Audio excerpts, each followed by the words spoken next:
Tonight, tragedy on a Manitoba First Nation. A mass stabbing leaves 1 dead, 7 injured, and a community reeling. The families was very close to me. The suspect killed in a crash as he fled down the highway. She stopped a man on a rampage. The RCMP officer seriously injured while rushing to the scene. 2 Canadians believed to be dead and another injured in the Lisbon funicular crash. Something was wrong with the cable. It lost control. Our CBC News team is at the scene as investigators try to pinpoint the cause. Freaking hell, that's an inferno. And a raging wildfire shuts down a major BC highway. Can't even see. Oh my gosh. The terrifying moments, the flames reach the edge of the road. From CBC News, this is The National with Chief Correspondent Adrian Arsenault. Thanks for joining us. A Manitoba community is shaken and grieving tonight after police say a man went on a stabbing rampage, injuring several people and killing his younger sister. It happened early this morning, sending emergency responders racing into the Hollow Water First Nation about 2 hours northeast of Winnipeg. Police say the suspect fled, dying after he collided with the RCMP on the highway. So the attack began before sunrise, and for hours after, police say they went door to door to ensure there were no additional victims. Cameron McIntosh lays out how they and community members describe what happened. A violent and fatal rampage ended here, with a collision between that RCMP vehicle and that stolen SUV, south of Hollow Water First Nation, killing 26-year-old Tyrone Samard, who police say in the early morning stabbed at least 8 people at 2 different locations, including his 18-year-old sister. We can confirm, sadly, that an 18-year-old female has died as a result of these injuries. What's unclear is what motivated or provoked the attacks. Police say they're focusing on connections between Samard and each of the victims, who were all known to each other. The challenge to these types of investigations is the people we need to talk to are undergoing treatment, and some severe treatment and care right now. So we are not going to barge in there and try to interview them right now. 6 of the 7 surviving victims were rushed by air and road to Winnipeg for treatment. Some with serious injuries, but all are expected to recover. My dad had his own home. His door was kicking into. He was sleeping in his bed. Including Christy Williams' father, stabbed in a lung. The community is all shaken up from it. It's not something that happens in Hollow Water. The brutality of it felt by everyone. I asked the community to pray and support one another. Our hearts are with you. Our hearts feel very heavy. And we will be there to support you. RCMP say there's no continuing threat. Authorities blocked access to the community for most of the day as police investigated the scenes of the stabbings and the crash. The officer involved in that collision was also taken to hospital with serious but non-life-threatening injuries. If the threat wouldn't have been stopped at that time, the RCMP would have had a very busy, challenging day. Now, this investigation is just getting started, and it will be complex with multiple crime scenes, multiple victims, and of course that crash site. As for the suspect, there will be no interviewing him. Police did say that he was known to them, but offered no further details. And Cam, it is impossible to ignore the comparison today between this and another attack a few years ago. Yeah, it is 3 years to the day that a very similar stabbing attack occurred in Saskatchewan in James Smith Cree Nation. Police today saying that the dates are purely coincidental. Adrian? All right. That's Cam McIntosh in Winnipeg. Thank you. Now to Lisbon, Portugal, where the death toll from yesterday's catastrophic funicular crash is at least 16. Local officials now say 2 Canadians may be among them. Chris Brown is in Lisbon tonight with a search for answers. Portuguese investigators spent the day retrieving the mangled metal of what used to be a Lisbon landmark known as the Gloria Lift. The funicular railway usually only took a few minutes to climb or descend the steep, windy cobblestone streets But this trip would have been terrifying, with the speed of the runaway tram enough to rip up the road and rails before it was crushed after hitting a building on a steep curve. This is one of the greatest human tragedies in our recent history, said Prime Minister Luis Montenegro. The victims came from all over the world, with Portuguese officials saying there's a high possibility 2 Canadians are among the dead and 1 may also be injured. Global Affairs Canada says it's aware of 2 missing Canadians in Lisbon, and it's gathering more information. One theory is that the cable running under the tracks that helped control the tram's speed snapped. British tourist James Nolan saw it all happen. It was coming down the hill. Something was wrong with the cable. It lost control, didn't have any braking ability. The cable was also connected to a twin rail car at the bottom. When one car went up, the other went down. But last night, the rail car at the bottom stayed put. Abel Esteves saw the higher tram careening towards him. I shouted to my wife, "We're all going to die here," because it was moving at such a high speed, he said. The Gloria lift has been operating for more than 140 years. Both the tram and the technology is very old, but authorities say it's reliable and it's inspected frequently. The panoramic views at the top made this the most popular of Lisbon's 3 funicular rail lines. Many here say they're stunned this could have happened. Eliane Chavez said, "I've been living here for 20 years, and I've always seen them maintaining it." The city's mayor says those other 2 funicular rail lines are being suspended until they find out what happened here. Adrian. So, Chris, as you said, this tram is iconic, but it's also very old, and we've got some early indications of where this investigation is headed. Well, unfortunately, the employee who was on the tram, the brakeman, he was one of the fatalities, but investigators do have all that debris. They have lots of eyewitness reports, and a private company was in charge of doing the maintenance. They're going to be part of the probe as well, and officials say we should get some preliminary answers starting Friday. Adrian. All right, thank you. That is Chris Brown in Lisbon tonight. Robert F. Kennedy Jr. defended his actions as the U.S. Secretary of Health at a combative Senate hearing. He was grilled over the shifting guidance on vaccines and recent firing of the head of the Centers for Disease Control. Chris Reyes shows us the fiery testimony. You're interrupting me, and sir, you're a charlatan. That's what you are. U.S. lawmakers pulled no punches as they grilled Robert F. Kennedy Jr. for the first time since he took the job as the country's top public health official. Look, you're putting America's babies' health at risk, America's seniors' health at risk, all Americans' health at risk. RFK Jr. has made sweeping changes, including pulling funding for vaccine research, getting rid of COVID-19 vaccine recommendations, and most recently, firing the head of the Centers for Disease Control and Prevention, Susan Menares. We are the sickest country in the world. That's why we have to fire people at CDC.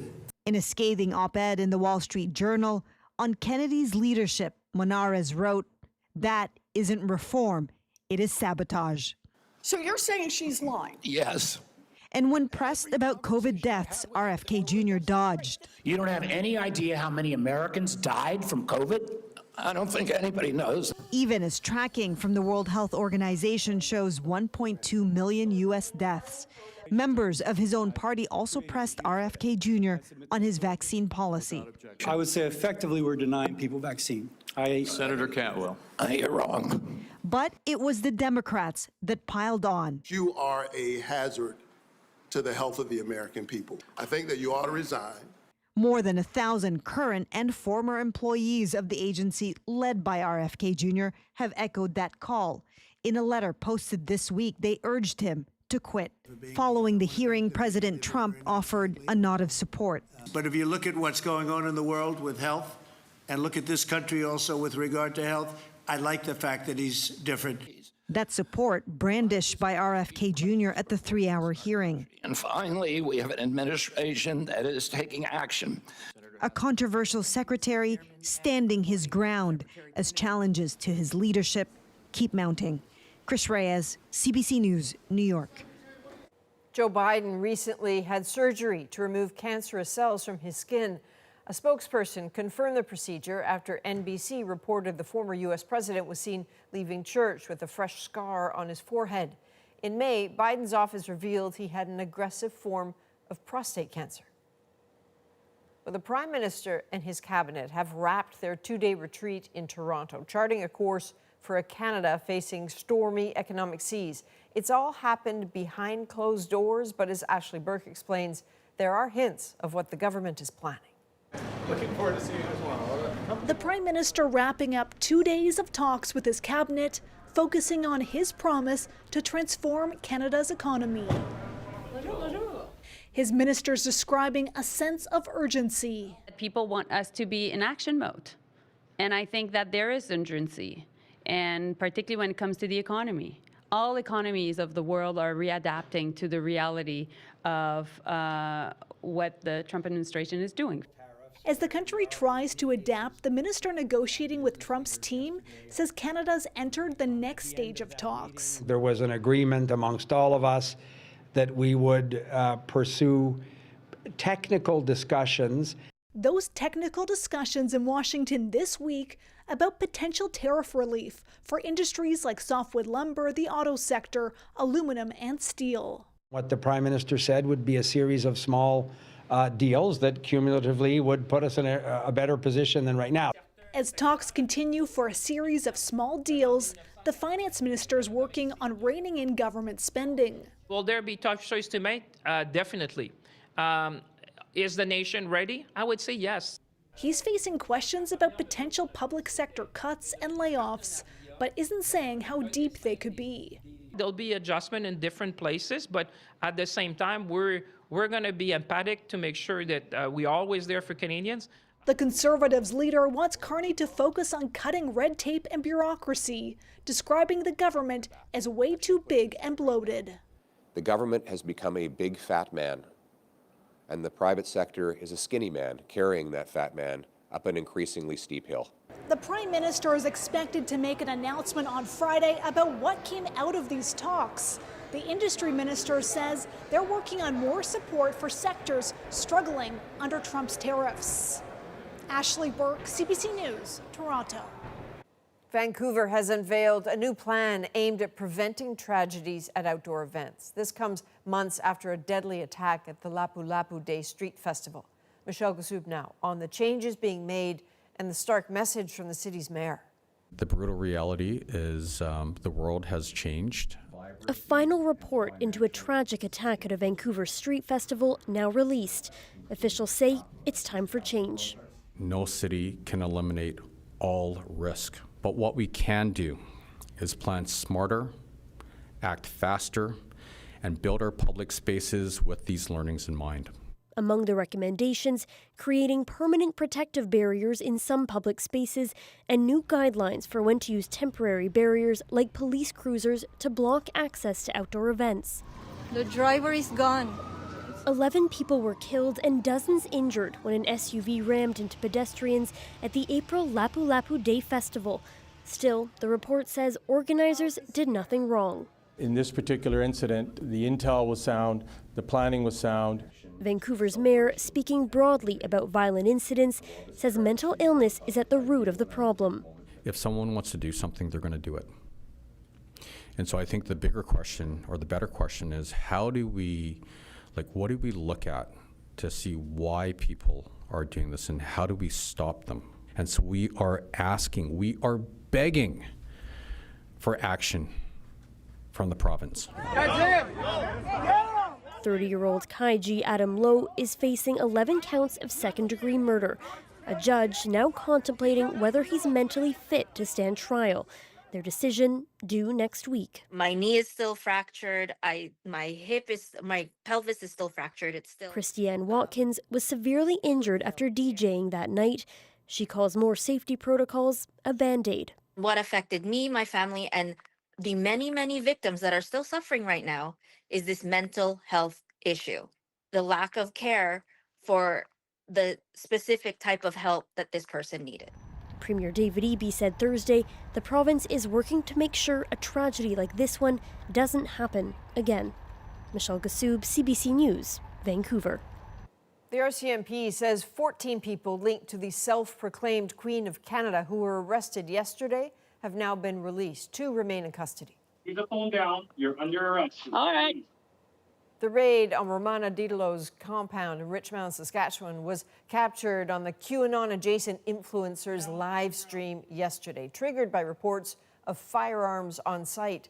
The RCMP says they seized more than a dozen imitation handguns, plus ammunition and electronic devices. Initially, all 16 people were released, but 2, a man and a woman, were later re-arrested. So far, no charges have been laid. And a growing wildfire has forced the closure of BC's Coquihalla Highway, a major route that connects the Lower Mainland with the interior. What the hell? That's an inferno. The Mine Creek fire has nearly quadrupled in size in just one day, sending those flames right to the edge of the road. One evacuation order is already in place. 2 other communities are under evacuation alerts. The fire is currently considered out of control. It's believed to have been sparked by lightning. Well, from Milan to Hollywood, red carpets to office towers, people are mourning the loss of a giant in the fashion industry. Giorgio Armani has died at the age of 91. Deanna Sumanak-Johnson takes a look at the mark he made on the world.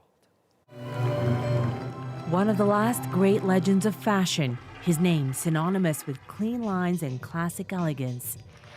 Giorgio Armani's clothes appeared effortless, though the man underneath was anything but. I am very loyal to my roots, which is from pure design, a pencil and a sketchbook. He's a very exacting character. He controlled everything. He looked at everything. Right before models would go out on the runway, he would be, perfecting and kind of, adjusting and making everything look just as he wanted it. Armani started his fashion house 50 years ago with instincts to match his clothes to the spirit of the times, tailored softer suits for men and power suits for women for 1980s, the era of women elbowing their way into corporate boardrooms. It was a time in fashion, too, where, everyone was gobbling it up. The media just couldn't get enough fashion, and he took advantage of that, and the culture of celebrity was up front and center. Armani pioneered dressing celebrities on the red carpet. His famous fans included Oscar-winning actresses Julia Roberts and Cate Blanchett, leading men like Pierce Brosnan, and music superstars Beyoncé and Lady Gaga. I don't think there's ever been someone voted on the worst dress list wearing Armani, that's for sure. Dedication, craftsmanship, and business savvy that allowed the Armani empire to turn in profits of well over $3 billion a year, even as many contemporaries floundered.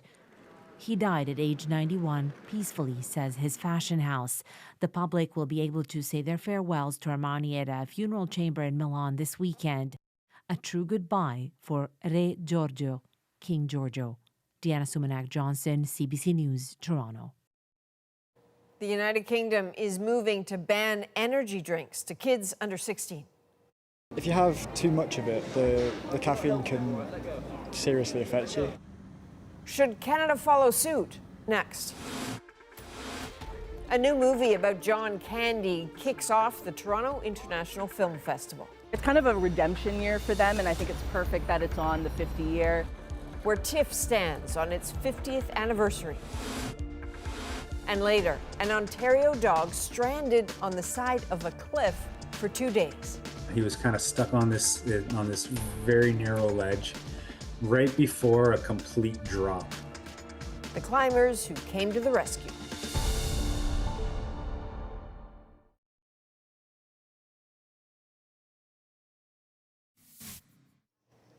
Congo's health ministry is reporting a deadly new outbreak of Ebola. Of 28 suspected cases, 15 patients have died. The World Health Organization said it has dispatched its experts to strengthen surveillance of the country's 16th outbreak. Well, consultations have begun in the UK, where the government is planning on banning the sale of energy drinks to kids. It is worried about the health risks and how the drinks are marketed. As Christine Birak shows us, those same concerns are being echoed in Canada. Kids in England can't buy energy drinks like Red Bull or Monster in grocery stores due to a voluntary ban. Now, the government plans to make it law, banning sales to under 16s everywhere. Learning from those retailers that are already doing it about how it's working in practice so that we can expand to all retailers doing this with them rather than to them. Energy drinks often contain high levels of caffeine and sugar, which can disrupt sleep, increase anxiety, and impair focus in children. There's been a rapid increase in number of teenagers who consume energy drinks on a daily basis, where some numbers in Ontario are now at 20%, doubled in the last 5 years. Doctors warn kids are also chugging energy drinks before sports, risking dehydration and heart trouble. If you consume too much of it, like there's risk of palpitation, arrhythmias, cardiac issues. Health Canada restricts the amount of caffeine in an energy drink to 180 milligrams per serving.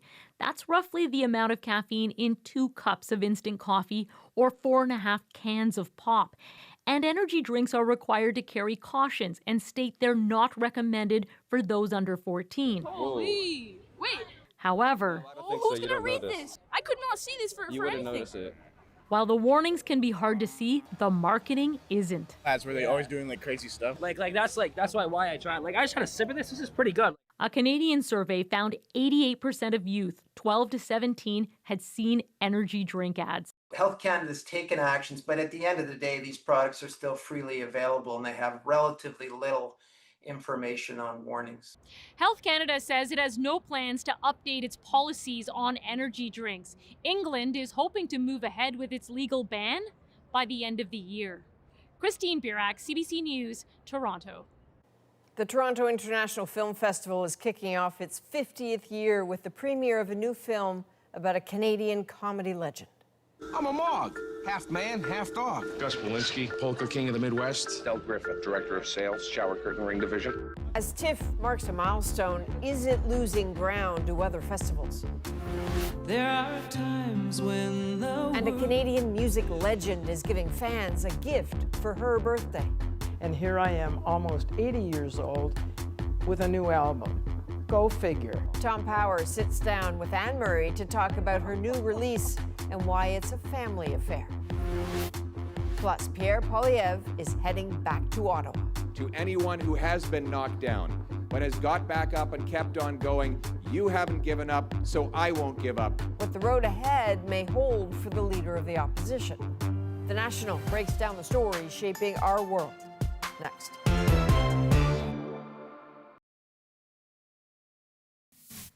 There was quite literally no other place for this movie to premiere, but we always expected and wanted it to be a part of TIFF. Ryan Reynolds on the red carpet tonight, opening the 50th Toronto International Film Festival. He produced a new documentary with director Colin Hanks on the life of Canadian icon John Candy. Well, the world premiere of that film is part of a larger celebration for TIFF's milestone year. But as Eli Glasner shows us, behind the glitz and the glam, there are questions about the festival's prominence and accessibility. A sign the race for the Oscars has already started. Dwayne "The Rock" Johnson fighting back tears during a 15-minute standing ovation. But this buzzworthy world premiere didn't happen in Toronto. The reality is most of the big movies are choosing to debut at Venice and Telluride. And then, if they can, they will go to Toronto. From Jay Kelly, starring George Clooney, to Frankenstein from Toronto's own adopted son, Guillermo del Toro, part of a growing trend of films picking Venice over Toronto. The critics are very positive, typically. The crowd is very enthusiastic. From 1976, when TIFF started as the Festival of Festivals, the reason everyone from Warren Beatty to Siskel and Ebert and so many more made the trip to TO were the audiences. I think that TIFF still is extremely important. It's the first time that these movies will be shown to a quote-unquote real audience. An audience that helped pick 6 Oscar Best Picture winners with the People's Choice Award. But with soaring ticket prices, is this still the People's Festival? How accessible is TIFF? I mean, the prices are certainly climbing up, and I think that the price point is arguably getting out of hand. I mean, especially for the premiere events, you're talking over $100 now to watch a film. Post-pandemic, the past few years have been tough for TIFF. The Hollywood strikes and the loss of a major sponsor. But with the world premiere of the new Knives Out film and the buzz around the new Brendan Fraser movie, some see a comeback. It's kind of a redemption year for them, and I think it's perfect that it's on the 50 year. Gus Polinski, Polka King of the Midwest. Del Griffith, Director of Sales, Shower Curtain Ring Division. TIFF's 50th edition opens with John Candy, I Like Me, a documentary about the beloved Canadian actor. Eli Glasner, CBC News, Toronto. Now it's time to break down the stories shaping our world. How a young Anne Murray fan tracked down long-forgotten recordings for a brand new album. He knew every song that I had ever recorded, so he knew that these had never been released. But first, the Conservative leader is back in the saddle. Where are Mark Carney's elbows these days? With a new seat in the House, Pierre Poilievre can take on the PM. He's scrappy, right? He's a fighter. But isn't attack dog style the best way to replace Mark Carney? Anand Ram, guest host of CBC's About That, shows us what lies ahead as Poilievre considers lines of attack and prepares for an upcoming leadership review. Politics is full of surprises, no question. But some things are just straight up rare. Like an opposition leader whose party didn't win the right to govern in the last election, who lost his own seat in the riding he held for 20 years, now back on the political front lines. To anyone who has been knocked down, but has got back up and kept on going, you haven't given up, so I won't give up. Pierre Poilievre's by-election win was largely seen as a foregone conclusion. But the road ahead will mean figuring out who he wants to show to Canadians as he steps back into the House of Commons as opposition leader. And that could mean taking a deep look in the mirror. Let me explain.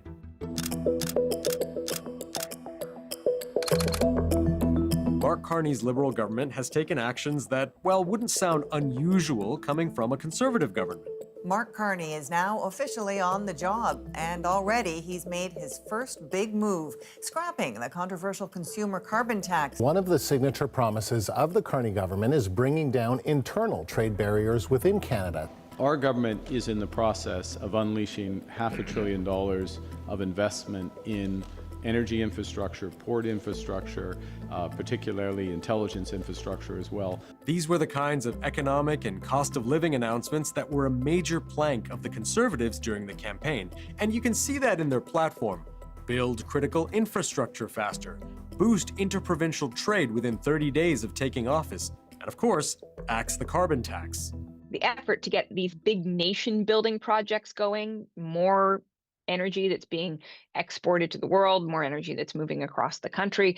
Those are things, too, that are some pretty traditional Conservative turf. So a bit of thunder stolen means Poilievre may have to pivot.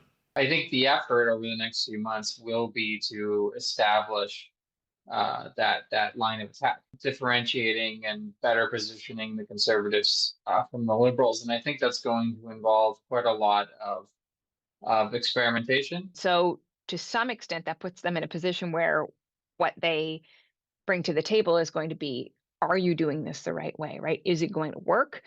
Is it happening quickly enough? We've already seen hints of that. Poilievre going after issues the Liberals haven't been as vocal on, and that he sees many in his Conservative base and beyond caring deeply about.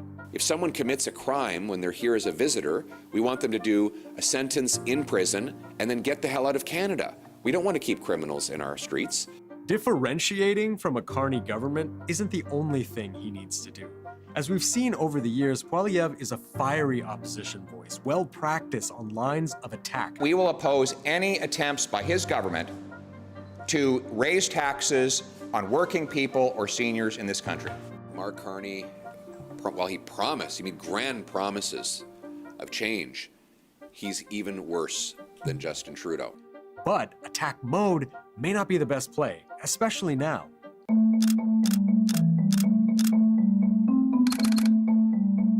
President Donald Trump's attacks on Canada, from calling it the 51st state to waves of off-again, on-again tariffs, if nothing else, it's rallied leaders across parties, and it became a key part of the Liberals' campaign fortunes. We're going to have our elbows up our noses to the grindstone. We're going to roll up our sleeves, and we're going to make the greatest country in the world even better. Importantly, experts say addressing the anxiety around Trump's attacks was missing from the Poilievre campaign. Mark Carney and the Liberals, day in and day out, were talking about, how Canada was going to stand up to Donald Trump and stand up to the U.S. tariffs. And really, Pierre Poilievre tried to avoid talking about Donald Trump at all, if he could. Doug Ford was on cable television in the U.S. A lot of people have gone on cable television in the U.S. to push back against this. Pierre Poilievre never did. And even now, with ongoing negotiations and an unpredictable opponent, it's still causing anxiety. And that puts an opposition party in a difficult position. I think the expectation is to, rally around, support the leader, stay behind the common national line. We've seen that from Ontario Conservative Premier Doug Ford, who criticized Poilievre's election campaign for not pivoting to focus on tariffs and Trump. And again, last week, he had this to say. What's your advice to him going into the fall sitting of the Parliament? Work with the Prime Minister. How so? Let's team Canada. Let's put our political stripes aside and start working together. I don't think it's really an issue that the Conservatives can win as much as it's an issue that they manage. They sort of survive. So maybe you'd think, okay, look tougher on Donald Trump. Tap into that national fervor. Except, keep in mind that many of the issues that Trump champions with his U.S. voter base, suspicion of establishment politics, fixing a broken economy, tackling broken immigration, that all resonates with some voters here, too. Polls like this ECOS one from May show a rise of these views among Canadians, from not trusting the establishment, feeling the economy isn't working for them, and a record rise in opposing immigration among Conservatives. And notably, it found that Canadians who share these views, they see Trump 2.0 as a good thing. There's a good chunk of Conservative voters who actually like Donald Trump. They like the way he approaches things. And so Pierre Poilievre needs to find a way to talk to Canadians who are, by and large, quite angry with Donald Trump, but also to talk to the Conservative base. And there's that subset of people who are not angry. And we've seen a hint of how he may walk this tightrope by turning attention to how badly he thinks the Carney government is handling Trump. Where are Mark Carney's elbows these days? He seems to have misplaced them. But there's a bigger motivation here.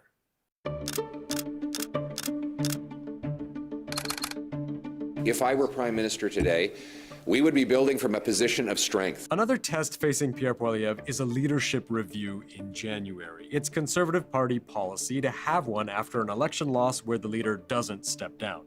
But he's expected to pass that easily, so far at least. There is nobody out there right now openly challenging his leadership. There's no one saying that they think a change is needed at the top in a super vocal way from within the party. But securing the party leadership isn't the prize. Remember, for all the surprises that April's election brought, it's still a minority government. Meaning Poilievre has to do more than be a combative opposition leader. He's got to give future prime minister vibes. It is possible that Pierre Poilievre won't have years to rebuild and to reset his message, but rather 1 year or even less than that. And I think he's going to have to figure out a way to present himself to Canadians in a way that's different. And there are 2 points to make here: how Canadians see him and how he wants to be seen. Take a look at some recent polling that gives you a sense of Canadian opinion. Abacus data surveyed nearly 2,000 people, asking them about what they want out of a prime minister. When rating Carney versus Poilievre, Carney did better on things like being calm and steady during uncertain times, and avoiding unnecessary conflict.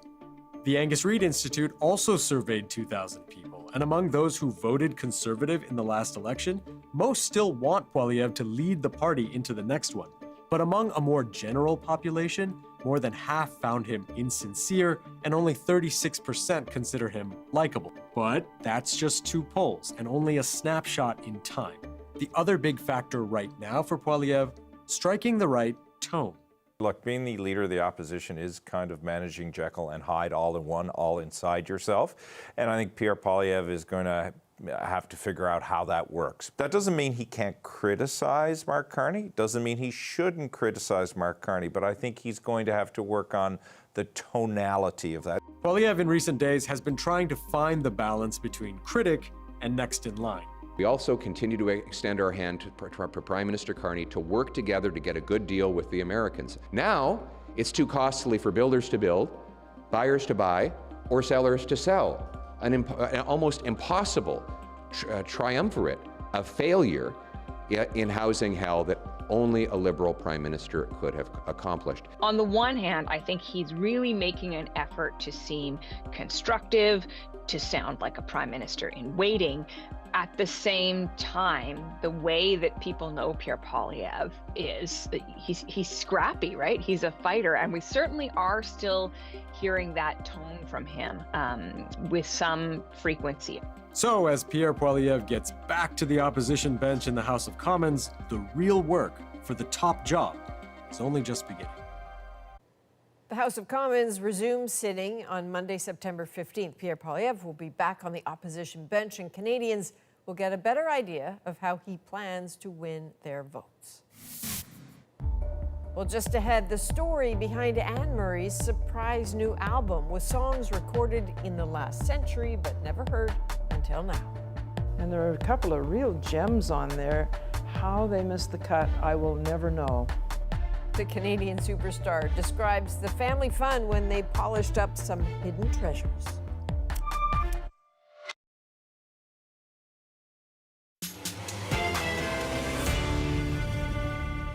New songs from Canadian legend Anne Murray, recorded during her prime. And here I am, almost 80 years old, with a new album. Go figure. Music never released until now. When your back is against. It was so much fun to be back into it, you know.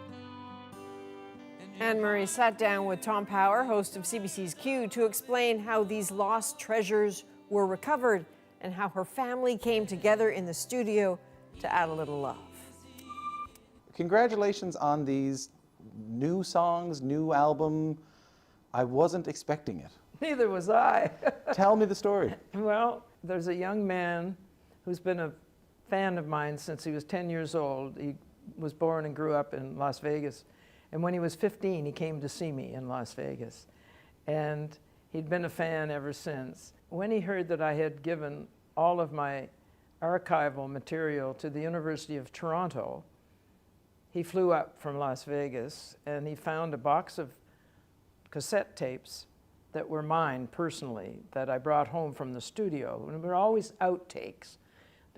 A vinyl would only hold 10 songs, and so we quite often overcut, so we'd have extras. So he started looking through them, and he knew every song that I had ever recorded. So he knew that these had never been released. So he listened to them in a little tiny cassette machine that he had, and he went, wow, these sound pretty good. Somehow he asked the record company, and they said, well, Capitol Records gave all their archives to the University of Calgary. And so he flew to Calgary, and he got those. And he started back about 6 years ago asking if we could have a listening party for all of these songs that he found. And I'm going, oh, no, those couldn't have been any good. Those couldn't be any good. I didn't put them on my album. Well, then we started to listen. Well, there were good songs there. Yeah. Lynn Holt is the guy who started this whole thing. And here I am, almost 80 years old, with a new album. Go figure. I never thought we'd hear it again. I thought we'd never talk about new music from you I ever know. again. Well, I think you said to me, we'll never talk about new music from I you know. ever again. I know. And there are a couple of real gems on there. How they missed the cut, I will never know. I've always I prided myself on being able to pick a good song. Yeah. And I know the difference between a song that's well crafted and one that isn't. And so I just went by instinct. And that's how all of this started, you know. And then of course, Bruce Allen my manager, gets wind of it, and he says, oh, maybe we can put these into some kind of shape. And so he gets in touch with Bob Rock and says, Bob, would you be interested in taking some of these songs and you know, doing some tweaking and mixing and so on? And he said, yes. And then yeah, that'd be fun. And so we spent the whole summer doing, you know, little bits and pieces and mixing, and Adam Greenholtz was his engineer, was in Calgary. So we had this thing going, and Bob was in Hawaii, and I was in Nova Scotia. Pugwash. And so we had this thing going, and it was so much fun to be back into it, you know. And then I got the chance to, because we had background vocals to put on, I had some guitar parts to put on. I just happened to be in Pugwash, have a fine guitar player. My nephew, Dale Murray, is a great guitar player. My daughter happened to be there. So let's all go in the studio. Dale has a studio right 15 minutes from my place. And so we all went into the studio. It was like a family affair. What did it mean to you to have Don and Dale on that song? To be there. Dale at the controls, and you know, he played some solos, and Don sang, and we did one tune where he says to me, and Don says, "Mom, come out and sing, come on." And I'm going, "Oh God, I'm so rusty, I can't sing." So anyway, we had to get a stool so I could stand on it, and I was across the microphone from Dawn to make me as tall as she is. Yeah. And I sang background with her, and so it was so much fun to do. The thing is, I had to take one headphone off because I couldn't tell what I was singing and what Dawn was singing, because our voices are so similar that I didn't know who was singing what. So I couldn't tell whether I was singing in tune or not. And I guess I was, because when I listen back, it sounds fine. I'm delighted, but a little surprised by it all. Because I thought, I mean, people used to talk to me about the conversation that we had before, and they used to come up to me at Shoppers or something like that, and they'd say to me, "Geez, I heard you're, you know, talking to Ann," and I said, "Oh yeah." And they said, "Geez, she never sings, you know. She put it all behind her. There's no more singing, you know. She's playing golf, she's playing tennis, she's hanging out, she's enjoying her life." I kind of got sung out. You know, towards the end, I was working so hard, and I was in my 60s. You just got physically exhausted. Physically, it was too difficult, too hard on the voice at that age, and I was, you know, I was a workhorse. This is the last question. It goes without saying now, and you're going to have to sit through this. I'm sorry that you're one of the most important Canadian artists of our time. What are the emotions that you're feeling, knowing that there's new Anne Murray music coming out? Oh, it's so exciting. I can't tell you, but it's one of the highlights of my whole career, really, when you think about it. I was in the studio with my nephew and my daughter singing, doing an album that I never thought was ever there. Yeah. Thanks for making the time for us. Thank you. God love you. You can hear the full interview on Q with Tom Power wherever you get your podcasts, or catch it Friday on CBC Radio 1 at 10 a.m. and 10:30 in Newfoundland and parts of Labrador. Or you can find it on YouTube at Q with Tom Power. Well, up next, a dog is stranded on a Thunder Bay, Ontario cliff for 2 days. He was kind of stuck on this very narrow ledge right before a complete drop. How locals came to his rescue in our moment.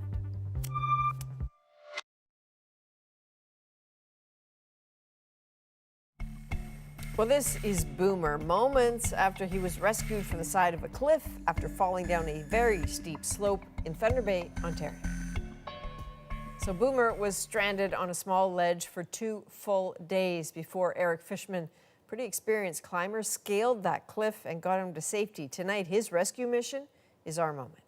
I got a call from a buddy. One of his dad's friends had his dog fall off the top of a cliff. So the dog had been there for 2 nights and now 2 days. I have a lot of experience climbing. We had no idea where Boomer was. We started going down. We could hear Boomer's bell. He was kind of stuck on this very narrow ledge right before a complete drop. I could tell how excited he was to see us coming. Just the biggest puppy dog eyes. I strapped on the dog harness. We were able to get Boomer up. The dog's owner, whose name is James, was extremely happy to be reunited with Boomer. It felt awesome to be able to reunite them, and that everything went well. In the end was just icing on top. Okay, smart people, smart dog. A boomer not only had a bell, there was a GPS tracker on him, so they knew exactly where he was. He'd fallen some 20 meters, not hurt, and he dug himself into the soil on the ledge to make kind of a nest to stabilize himself. So that ended well. From all of us at The National, thank you for being with us. I'm Adrienne Arsenault. Take care.